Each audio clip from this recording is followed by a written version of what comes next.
Good evening guys, welcome back to Evangelist TV.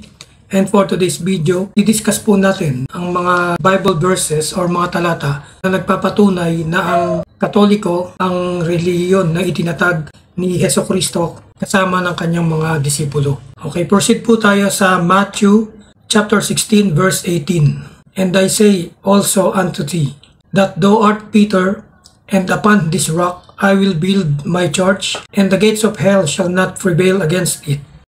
So dito po, kinausap po ni Jesus Christ si Peter. At sinabi po niya, ito sa batong ito, itatatag ko ang aking simbahan.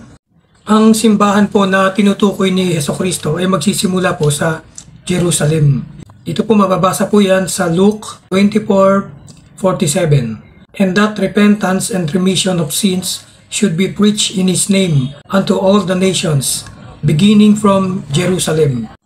Ang pananampalataya at pagpapatawad sa mga kasalanan, ipangangaral po na magsisimula po sa Jerusalem sa pamamagitan po ng pagbabaptismo or pagbibinyag.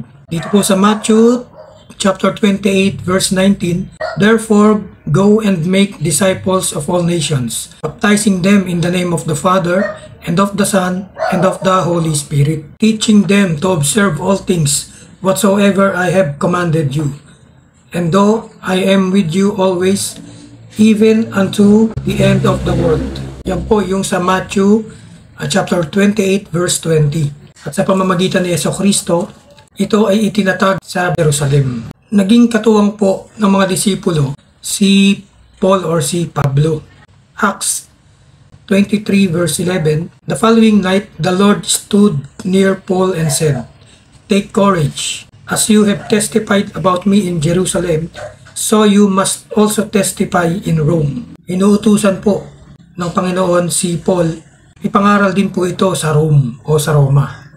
So ganoon na nga po, no? Plano ng Diyos, ipinasimula kay Hesukristo, nagkatiwala po kay Pedro at sa mga apostoles, nagsimula po sa Jerusalem, kumalat sa Rome, hanggang sa Pilipinas. Now, paano po nangyari yun?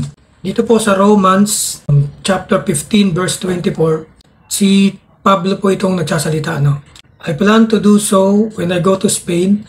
I hope to see you while passing through and to have you assist me on my journey there, after I have enjoyed the company for a while. Sa Romans 15:28, so after I have completed this task and have made sure that they have received this contribution, I will go to Spain and visit you on the way. Sa madaling salita po, ang Spain po, sinakop po ang Pilipinas. Nung sinakop tayo nila Magellan, dala-dala po nila yung relihiyon na yan at naipalaganap din dito sa Pilipinas. I-summarize po natin, sinakatuparan po ni Hesukristo sa tulong ng mga disipulo at mga apostoles na ipalaganap sa buong mundo ang kanyang simbahan, simula sa Jerusalem, sa Rome, hanggang sa iba't ibang panig ng mundo, kabilang na po ang Espanya na nagdala sa Pilipinas. Subalit sa kabila po niyang kasaysayan na yan, mababasa po sa Matthew chapter 24 verse 24, for there shall arise false Christ and false prophets, and shall show great signs and wonders, in so much that, if it were possible, they shall deceive the very elect. Darating po yung time na may mga magsusulputang false prophets o mga bulaang propeta. Makakapanglinlang, magtatatag ng mga bagong relihiyon, mga bagong pananampalataya. Ang Katoliko or simbahang Katoliko po ay nakatatag na po ito sa halos 2,000 taon. At pinaniniwalaan po na si Peter or Pedro ang kauna-unahang pope o kauna-unahang humalili upang isakatuparan na hanggang sa ngayon ay marami pong tumutuligsa, subalit nananatiling matatag. Dahil yan po ay tatag ng Diyos sa pangunguna po ni Hesukristo. Katuwang ang mga apostoles at mga disipulo. Maraming salamat po. Amen.